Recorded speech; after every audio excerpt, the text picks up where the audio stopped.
Guys welcome back to my channel. তো আজকে আমি তোমাদের সাথে শেয়ার করবো লোটা মাছের ঝুড়ো রেসিপি। তার জন্য আমি এখানে কিছুটা পেঁয়াজ কেটে নিচ্ছি, সাথে কেটে নিচ্ছি টমেটো আর লঙ্কা।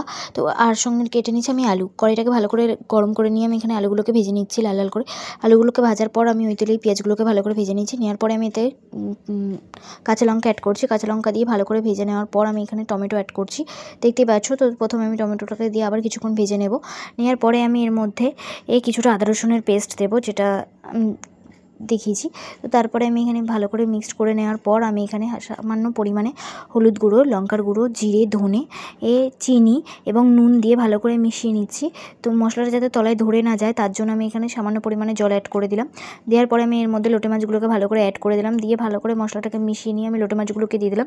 লোটে মাছে আমি আলাদা করে কোনো জল দেবো না, এমনি এমনি রান্না হয়ে যাবে। তো যাই হোক, আজকের ভিডিওটা কেমন লাগলো অবশ্যই জানাবে, সাথে আমাকে কমেন্টে জানাবে যে এরপরে তোমরা কী ভিডিও দেখতে চাও।